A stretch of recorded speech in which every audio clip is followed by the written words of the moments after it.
যে আমাদের শিক্ষকরা কিন্তু এখানে আছে, আমি ওনাদের নিয়ে বসবো, ওনাদেরকে যা বলার সেটা আমি বলবো। কিন্তু এটা মাথায় রাখতে হবে যে আমার এই পিঠে বেতের আঘাত ছিল বলে আমি কোরআন তেলাওয়াত করতে পারি। আমার 3টা ছেলে মেয়ে, এইরকমই 3টা ছেলে মেয়ে স্কুলে পড়ে। একদিন আসছে, এসে বলছে আমাকে তার মায়ের সামনে যে আজকে আমার শিক্ষক আমাকে স্কেল দিয়ে মারছে। মায়েরা সাধারণত একটু স্পর্শকাতর, এর চোখ দিয়ে পানি পড়তেছে। আমি বললাম তাহলে তোমার ছেলে মেয়েকে স্কুলে আর পাঠানোর দরকার নাই, বাসায় রাখো, তুমি পড়াও। যদি স্কেল দিয়ে তোমার ছেলেকে মারার পরে তোমার চোখ দিয়ে পানি বের হয় আর তোমার মধ্যে প্রতিক্রিয়া হয়, তাহলে ওই মাদ্রাসা এবং ওই স্কুলে আমি আমার বাচ্চাকে পড়াবো না।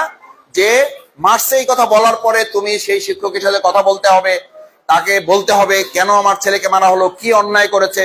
যদি এটা হয়, অন্যায়টা আসলে মাদ্রাসা কিংবা শিক্ষক করে নাই, অন্যায়টা আসলে আমরা করব। এই অন্যায়টা তুমি করবা। এই অন্যায় করে কোন মাদ্রাসায় আমার সন্তান স্কুলে পড়ানোর দরকার আছে বলে আমি মনে করি না। এটা আমি আমার কথা বলছি, যদি আমাকে দেখে এখানে দেন তাহলে এটা আপনাকে মানতে হবে। আমার পিঠে শিক্ষকের আঘাত ছিল বলে আমি আপনাদের সামনে আজকে দাঁড়িয়েছি। আমার পিঠে আঘাত আছে বলে আজকে ব্যথার মূল্যটা আমি বুঝি। আপনার সন্তান যদি আজকে ব্যথার মূল্যই না বোঝে, সে ভবিষ্যতে মানুষের ব্যথা উপলব্ধি করতে পারবে না। আমি এটার অর্থ এই নয় যে আজকের কেউ কেউ বলে আধুনিক যুগে সন্তানদেরকে মারতে হবে কেন। আধুনিক যুগে কি রাসূল সাল্লাল্লাহু আলাইহি ওয়াসাল্লামের হাদিস অচল হয়ে গেছে? অচল হয়ে গেছে না আছে? অচল হয়েছে না আছে? আছে। কি বলা হয়েছে?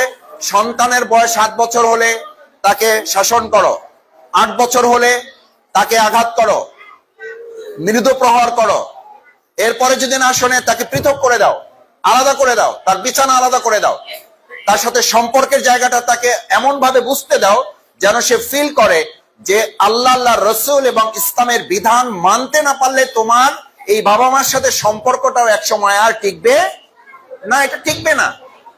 তাহলে রাসূল সাল্লাল্লাহু আলাইহি ওয়াসাল্লাম তার উম্মাকে, আপনার সন্তানকে আঘাত করার জন্য বলছেন কেন? এই আঘাতের অর্থ হলো এই সামান্য আঘাতটুকু জাহান্নামের চূড়ান্ত শাস্তি থেকে তাকে বাঁচিয়ে দিবে। আচ্ছা মায়েরা, একটু বুঝেন ভালো করে, আমি এটা কোন অভিযোগ থেকে বলছি না, আমাকে কেউ অভিযোগ করছে সেখান থেকে আমি বলছি, আমি বুঝার জন্য বলছি। বরং সন্তানকে পরিশ্রমী করবেন। একদিন সে হারিয়ে গেলে, একদিন সে একটু দেরি হলে, এটা ভেবে নেবেন যে সে রাস্তা চলতে পারে কিনা। এখন আমার সন্তান মাঝে মধ্যেই, আমরা তো বুঝেন, আল্লাহ মাফ করুন, আমি আমার ব্যস্ততার কথা বলার জন্য বলছি না, প্রায় মাদ্রাসা থেকে ফোন আসে, মাসুদ ভাই বা আমার ওয়াইফকে ফোন করে যে আপনার সন্তান 2 ঘন্টা হয়ে গেছে মাদ্রাসায় আছে, কেউ আসে নাই। আমারও মনে নাই, আমার ওয়াইফেরও মনে নাই যে বাচ্চা আছে, দেখতে ছুটি হয়েছে, নিয়ে আসতে হবে, কাউকে পাঠাইতে হবে, বলতে পারি নাই। 2:30 বাজে, 3টা বাজে, 3:30 বাজে, এমনও হয়েছে যে সে কাঁদতে কাঁদতে বাসায় ফিরছে। আমি তাকে বলছি, বুঝাইছি, দেখো বাবা, এটাতে অধৈর্য হওয়ার কিছু নাই, একটু সবর করতে হবে, ধৈর্য শিখতে হবে। পড়াশোনা করে মানুষ সব কিছুতে শেখে না। মায়েরা, বোনেরা, ভালো করে বুঝেন, আপনার এই সন্তান ওখান থেকে এই 1.5 ঘন্টা বসে আছে এখানে, এই ধৈর্য শক্তি তার মধ্যে অর্জন করা শিখতে হবে। এই যে সে একটু কষ্ট পাইছে, এটা আপনি সহ্য ক্ষমতা আপনার মধ্যে অর্জন হয়েছে কিনা। আমি সব এটা বলছিলেন যে মাদ্রাসা এগুলো করবে, আপনারা সব মেনে নেবেন, কিন্তু আপনাদের মধ্যে সহ্য ক্ষমতাটা, আপনার সন্তানদের মধ্যে সহ্য ক্ষমতাটা বাড়তেছে কিনা, এটা হজম শক্তি বলা হয়। পৃথিবীতে বলা হয় না এখন নলেজ ইজ পাওয়ার, এটা চেঞ্জ হয়ে গেছে। এখন বলা হয় ইনফরমেশন ইজ পাওয়ার, এটাও চেঞ্জ হয়ে গেছে।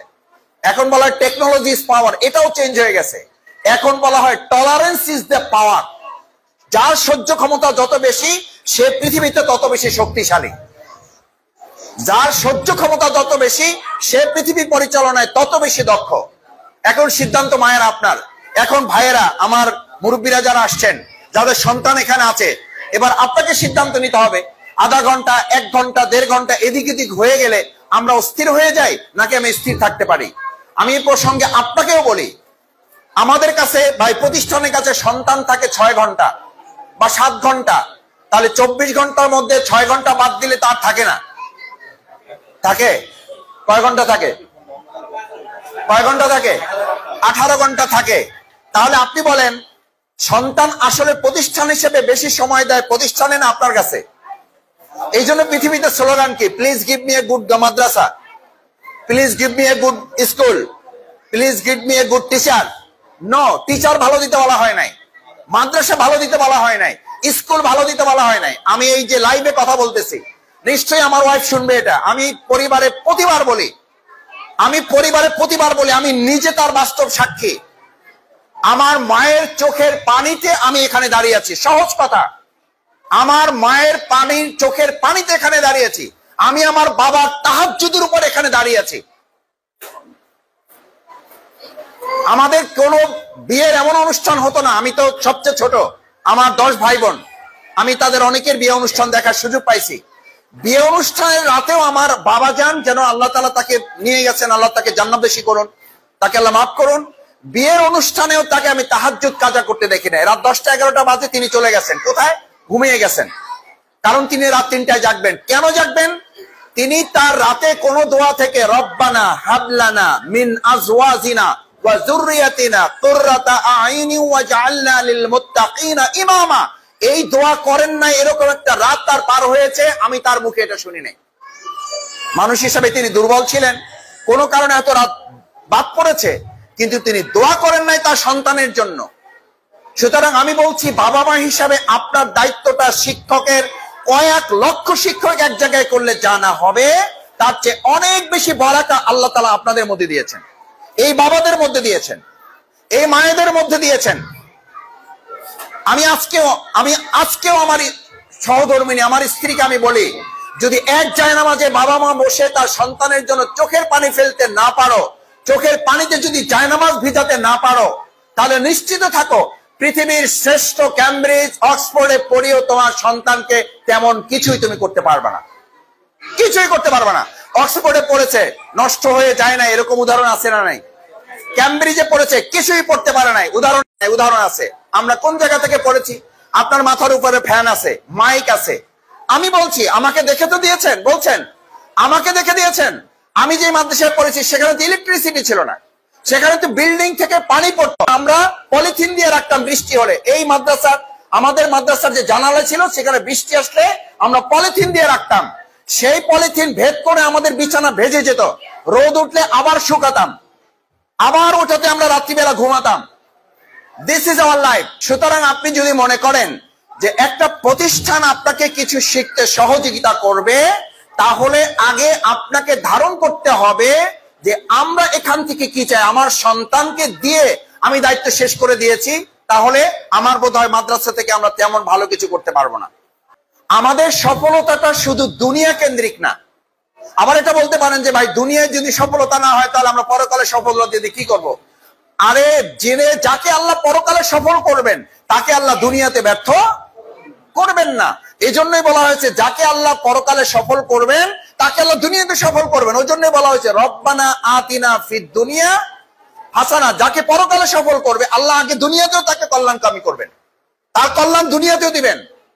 বরং যারা দুনিয়াতে শুধু সফল, পরকাল চিন্তা করে না, তাদের ভিতরে খবর নিয়ে দেখেন, উপরে উপরে যতটা ভালো দেখা যায়, ভিতরে আসলে শান্তির সহ নাই, অশান্তির দাবানলে জ্বলছে তারা। আজকে আমি আপনাদের বলি, বিগত 15-16 বছর আমাদের শিক্ষা জগৎটা এমন ভাবে শেষ করা হয়েছে যে সবাই মিলে এখন সিদ্ধান্ত নিয়েছে, উনি নামাজ না পড়লেও তার ছেলেকে নামাজি করার জন্য স্কুল থেকে নিয়ে এসে মাদ্রাসায় দিয়ে দিচ্ছে। অথবা যে স্কুলে ইসলাম আছে, নামাজ আছে, রোজা আছে, কোরআন আছে, সেই জায়গাগুলোতে তার সন্তানকে দিচ্ছে। কেন দিচ্ছে? সে দেখতে পাচ্ছে উচ্চশিক্ষার শিক্ষিতরাই এখন সমাজে সবচেয়ে বেশি দুর্নীতি এবং অন্যায় করছে। আমি মায়েদের কাছে, আমাদের সম্মানিত অভিভাবকদের কাছে, আমার পিতৃ সমতুল্য মুরব্বীদের কাছে জানতে চাই, আপনার সন্তানকে কি আমরা এভাবে তৈরি করলে রাজি আছেন যে তাদেরকে দুনিয়ায় তারা কল্যাণকামী হবে? আপনার যদি মৃত্যু আল্লাহ তাআলা আগে বরাদ্দ করেন, তাহলে আপনার জানাজার জন্য বাইরে থেকে ইমাম লাগবে না, আপনার সন্তানই আপনার ইমামতি করতে পারবে ইনশাআল্লাহ। আমরা এই চেষ্টাটুকু প্রথম করব। দ্বিতীয় হচ্ছে, এই সন্তান যেন কাল কিয়ামতের দিন, এই সন্তান যেন কাল কিয়ামতের দিন এ কথা না বলে যে আমার মা, আমার বাবা, আমার অভিভাবক বিজ্ঞান শিখাইছে, অঙ্ক শিখাইছে, ফিজিক্স শিখাইছে, কেমিস্ট্রি শিখাইছে, বায়োলজি শিখাইছে, সব শিখাইছে, জিওগ্রাফি শিখাইছে, শুধু কোরআনের আলোকে আমার জীবন পরিবর্তনে কোনো ভূমিকা রাখে নাই। সুতরাং যদি আমাকে জাহান্নামে দিতে হয়, তাহলে আমার মা বাবাকে নিয়ে আসেন, তাদের বুকের উপরে পা রেখে তাদেরকে নিয়ে আমি জাহান্নামে যাব। এই দৃশ্য কি আমরা কেউ চাই? কেউ চাই আমরা? যদি না চাই, আপনার সন্তানকে এই সব দুনিয়াবী শিক্ষার আগে, এই দুনিয়ার সব শিক্ষার আগে আপনি কোরআন তার মধ্যে দিলে সে বিজ্ঞান শিখতে পারবে। আলহামদুলিল্লাহ, আপনারা জানেন এখন মাদ্রাসায় পড়া ছেলেরা সবচেয়ে মেডিকেলে ভালো বেশি চান্স পাচ্ছে। এখন মাদ্রাসায় পড়া ছেলেরা ঢাকা বিশ্ববিদ্যালয়ে ভালো চান্স পাচ্ছে। এই আমাদের বাউফলই আছে। আমার সম্মানিত মায়েরা, বোনেরা এবং আমার শ্রদ্ধেয় অভিভাবকবৃন্দ, শেষ কথা হচ্ছে, আমি প্রায় একটা কথা বলি, আগে আমরা প্রায় বলি যে ভাই আমরা হযরত ইসমাইলের মতো সন্তান চাই। আচ্ছা, এখানে অভিভাবকবৃন্দ আছেন, আগে হযরত ইসমাইল নাকি আগে হযরত ইব্রাহিম? ভূমিকাটা কার আগে, ইব্রাহিম না ইসমাইলের? আবার ইব্রাহিম আলাইহিস সালামের সাথে হাজের আলাইহিস সালামের নাকি ইসমাইলের? হাজের আলাইহিস সালামকে তো এটা জানানো হয়েছে, সন্তানকে জামা কাপড় পরাইয়া দাও, তাকে আল্লাহ তাআলা কোরবানি করার সিদ্ধান্ত দিয়েছেন। হাজের আলাইহিস সালাম এইটা জানতে চাইতে পারতেন যে আমাদের তো একটাই মাত্র সন্তান, আল্লাহ এরকম একটা নিষ্ঠুর সিদ্ধান্ত আস্তাগফিরুল্লাহ কেন দিলেন? না হয় আমাকে নিয়ে যান। আমরা হলে কি বলতেন? কি বলতেন? মায়েরা সাধারণত আক্ষেপ করে বলেন, আল্লাহ আমারে নিয়ে যাও, আল্লাহ আমারে নিয়ে যাও, আমার সন্তানটা রাইখা দাও, এটা বলতেন না? হাজের আলাইহিস সালামকে এটা বলছেন যে আল্লাহরে বলেন, আল্লাহরে আপনি একটু বুঝান, বুঝাই বলেন যে আমাদের তো একটাই সন্তান, এরে রাইখে দিয়ে আমারে নিয়ে দেন। এটা বলছে? কি বলছে? শুধু ইব্রাহিম আলাইহিস কাছে কিছু জানতে চাইছে এটা আল্লাহর নির্দেশ কিনা। কি বলছে? এটা আল্লাহর নির্দেশ কিনা। যদি আল্লাহর নির্দেশ হয় তাহলে আমার কোনো, this is spread, this is Islam, this is Ismail আলাইহিস সালাম। এভাবে ইসমাইল পাওয়া যায়। আগে হাজেরা হইতে হবে আপনাকে, আগে আমাকে হযরত আবু বকর, আমাকে হযরত ইব্রাহিমের জায়গায় আসতে হবে। আমি ইব্রাহিমের জায়গায় যাব না, আপনি হাজের আলাইহিস সালামের জায়গায় যাবেন না। আপনার ঘরে ইসমাইল কি নাজিল হবে? অসম্ভব, প্রশ্নই নাই। সুতরাং কলিজার টুকরা এই জান্নাতের বাগানের ফুলগুলোকে যদি আপনি ইসমাইল করতে চান, আগে নিজেকে ইব্রাহিম বানান, আগে আমার বোনেরা নিজেকে হযরত হাজেরা বানান।